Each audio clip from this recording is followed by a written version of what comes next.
வணக்கம் வியூவர்ஸ். அதாவது இந்த வீடியோவில் நம்ம எதை பார்க்க போகிறோம் அப்படின்னு பார்த்தா, மலேசியா ஏர்லைன்ஸுக்கு சொந்தமான MH370 370 விமானத்தை பற்றி தான். அதாவது இப்போது அதிகாலை 12 மணி 41 நிமிடம் மார்ச் 2014 8ஆம் திகதி ஒரு விமானம் மலேசியா கோலாலம்பூரில் இருந்து பீஜிங்க்கு பறக்க போகுது. இப்போது விமானத்தோட எல்லாமே, அதாவது எல்லா வேலையுமே முடிஞ்சிருச்சு.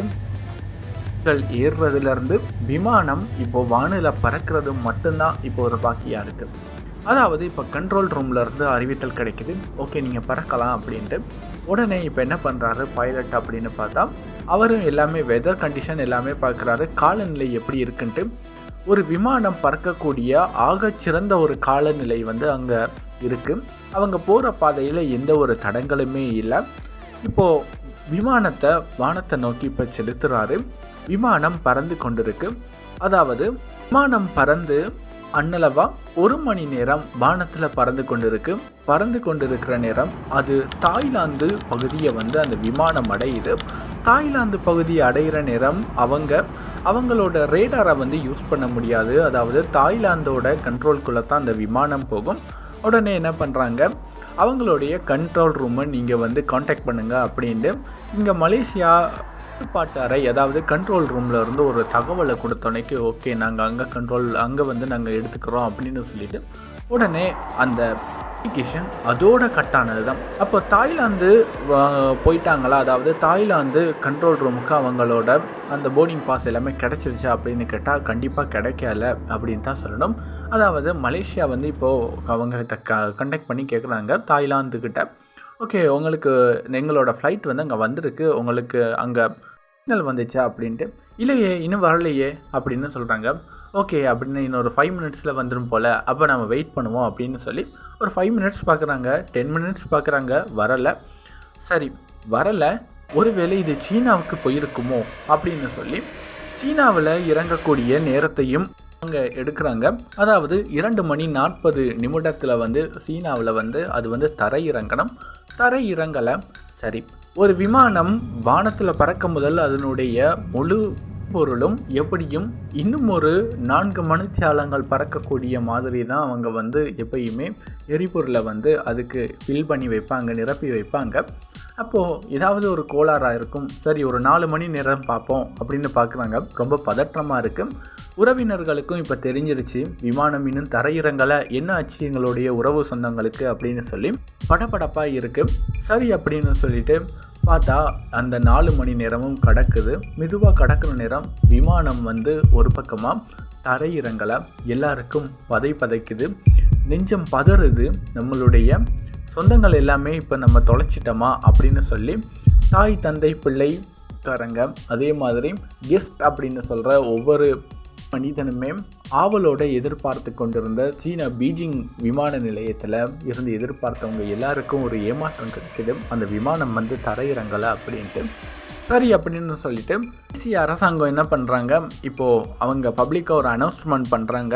அதாவது எங்களுடைய மலேசியா ஏர்லைன்ஸுக்கு சொந்தமான மலேசியா MH370 அதாவது 370 விமானம் தற்பொழுது காணாமல் போயிருக்கு. அதாவது 12 மணி 41 நிமிடத்துக்கு எங்களுடைய விமான நிலையத்திலிருந்து புறப்பட்ட இந்த விமானம் கட்டுப்பாட்டு அறையில் இருந்து அவங்க இன்னொரு கட்டுப்பாட்டு அறைக்கு போகிற டைமுக்குள்ளே காணாமல் போயிடுச்சு. இதை எப்படியாவது கண்டுபிடிக்கிறதுக்காக மேற்கத்தைய மற்றும் நாடுகள் எங்களுக்கு உதவி செய்யுங்க அப்படின்னு அவங்க சொல்கிறாங்க.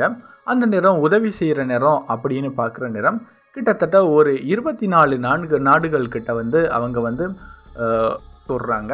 அந்த 24 நாடுகளில் அவங்களுக்கு கிடைச்சது 13 நாடுகள் தான். மலேசியா உட்பட மொத்தம் 14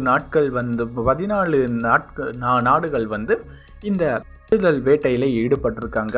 மலேசியா, ஆஸ்திரேலியா, அதே மாதிரி அதே மாதிரி China, India, Indonesia, Japan, New Zealand, Philippines, Singapore, republic China, அதே மாதிரி தாய்லாந்து, அதே மாதிரி அமெரிக்கா, வியட்நாம் அப்படின்னு சொல்கிறேன். மொத்தம் 13 நாடுகள் MH370க்காக இப்போது களத்தில் இறங்கி தேடுற நேரம் இப்போது நம்மளுடைய இந்தியா என்ன பண்ணுறாங்க அப்படின்னு பார்த்தா, அவங்களுடைய 4 விமானங்களை அந்தமான் கடலுக்கு தேடுதல் பணிக்காக அனுப்புகிறாங்க.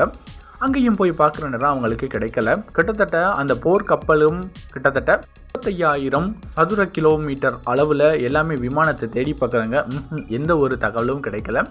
பிறகு கொஞ்ச நேரத்தில் பார்க்க போனால் இங்கிலாந்து கடலில் இவங்க முகாமிடுறாங்க. இந்தியாவின் சாகர் போர்க்கப்பலும் இப்போ விரைவில் பணியில் இணைய போகுது அப்படின்னு இந்தியா அனௌன்ஸ் பண்ணிட்டாங்க.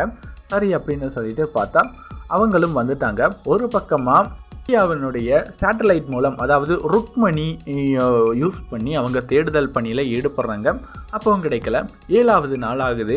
இந்திய பெருங்கடலுக்கு எந்த ஒரு இடத்துலையும் தகவல் கிடைக்கல இந்தியாவுக்கு. ஆனால் ஒரு சில முக்கிய புள்ளிகள் கிடைச்சிது.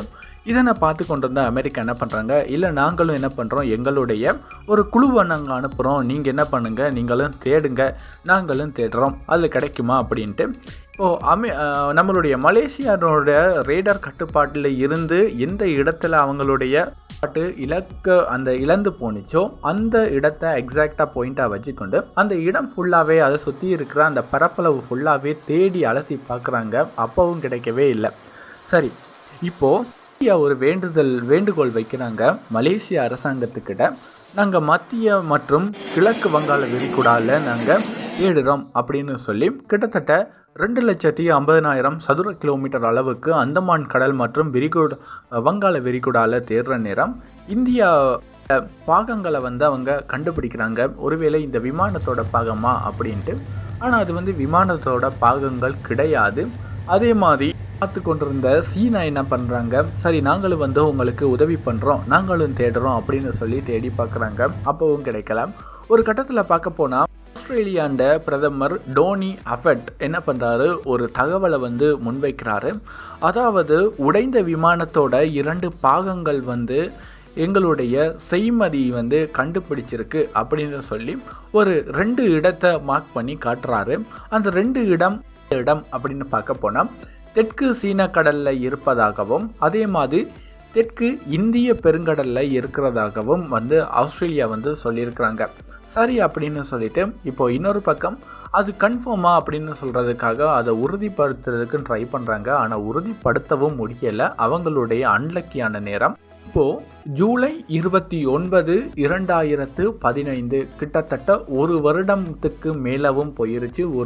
ஒரு வருடமும் 3 மாதங்களும் கடந்து போன நிலையில் இப்போது மடகஸ்கார் பிரான்ஸ் ரீயூனியன்ஸ், அதாவது இருக்கிற இந்த ஒரு ரீயூனியன் தீவில் இருந்து மலேசிய விமானத்தோட ஒரு இறக்கை பகுதியின் ஒரு பகுதி கிடைக்குது. அதுக்கான தகவலா அப்படின்னு சொல்லி மலேசியா திரும்ப ஒருக்கா ஆராயிறாங்க. அதாவது எந்த இடம் அப்படின்னு பார்த்தா மடகாஸ்கருக்கு அருகில் இருக்கிற பிரான்ஸுக்கு சொந்தமான ரீயூனியன், அதாவது அவங்களுடைய ஒரு தீவு தான்.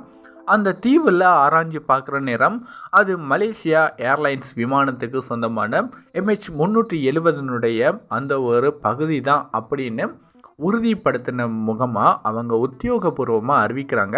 ஆனால் இந்த இடைவெளியில் ஒருவேளை அவங்க சந்தேகிச்சாங்க வாதிகளால் கடத்தப்பட்டிருக்குமா, இல்லை வாசியால் கடத்தப்பட்டிருக்குமா, ஒருவேளை இந்த விமானியோட தவறான ஒரு சில மூலமா இல்லை அவர் வேறு ஏதாவது செய்திருக்கிறாரா அப்படின்னு சொல்லி ஏகப்பட்ட இடத்துல அவங்களுடைய ஆராய்ச்சிகளையும் அவங்களுடைய விசாரணைகளையும் துரிதப்படுத்துனாங்க. அந்த நேரம் அவங்களுக்கு கிடைக்கிறது ஒரு விஷயம் ஒன்று அவங்களுக்கு தெரியுது. அதாவது ஈராக் நாட்டை சேர்ந்த 2 பேர் அதில் விமானத்தில் பயணிச்சிருக்காங்க. அப்போ அவங்க தான் கடத்தியிருப்பாங்க அப்படின்னு சொல்லி சந்தேகிக்கிறாங்க. கடைசியாக பார்க்க போனால் அவங்களும் கிடையாது. ஏன் அப்படின்னு பார்த்தா மலேசியா நாட்டை விட்டு தப்பிச்சு எப்படியாவது வெளியில் போகணும் அப்படின்னு சொல்லி தான் அவங்க போயிருக்காங்களே தவிர அவங்களுக்கு அந்த விமானத்தை கடத்தி எந்த ஒரு லாபமும் எதிர்பார்க்குற எந்த ஒரு குறிக்கோளுமே இல்லை. என்னதான் இருந்தாலும் அந்த விமானத்தில் கிட்டத்தட்ட சொல்லப்போனால் 239 பயணிகள் பயணிச்சிருக்கிறாங்க, சிறுவர்கள் மற்றும் பெரியவர்கள் உட்பட. விமானத்தோட பயணிகள் போனது 227 உட்பட 12 பணிக்குழுவினர் அதில் அவங்க போயிருக்கிறாங்க. மலேசியா ஏர்லைன்ஸுக்கு சொந்தமானவங்க தான். அப்படி இருக்கிற நேரம் இப்படியே சந்தேகங்களை விரிவுபடுத்துகிற நேரம் அதில் ஒரு விஷயம் தெளிவாக தெரியுது. இந்த மலேசிய விமானத்தை செலுத்தின அந்த தலைமை விமானி என்ன செய்திருக்காரு அப்படின்னு பார்த்தா, அவருடைய வீட்டில் வந்து ஆராய்ச்சிகளை மேற்கொள்கிறாங்க.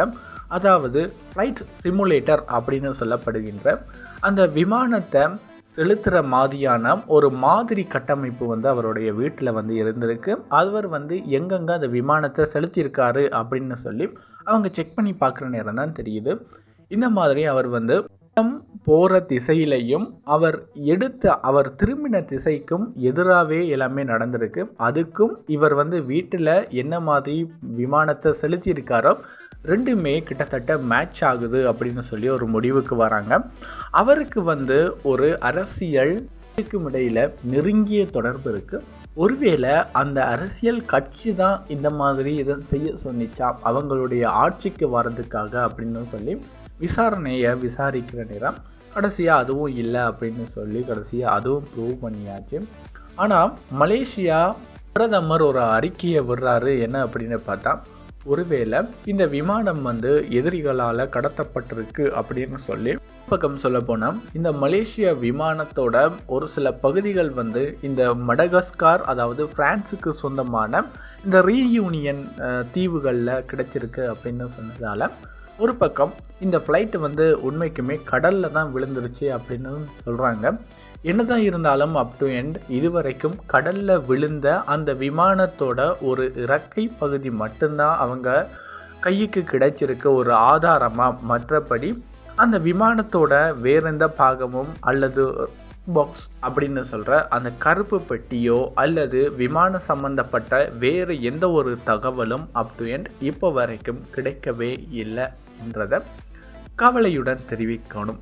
என்னதான் இருந்தாலும் இந்த விமானத்துக்கு என்னதான் நடந்தது அப்படின்னு சொல்லி தேடுதல் நடவடிக்கையை அவங்களும் நிறுத்திட்டாங்க. இருந்தாலும் தொடர்ந்து பார்க்கலாம். எதிர்காலத்தில் இந்த மலேசியா MH370 கதை தொடருமா அல்லது அதற்கு ஒரு தீர்வு கிட்டுமா என்றதை பார்க்கலாம். இதுவரைக்கும் ஒரு புரியாத புதிராகவே இருக்கின்றது. நன்றி வியூவர்ஸ். மேலும் இதன் போல பயனுள்ள தகவல்களை அறிந்து கொள்ள இந்த யூடியூப் சேனலை சப்ஸ்கிரைப் செய்யுங்கள். தேங்க்யூ ஃபார் வாட்சிங். பாய்.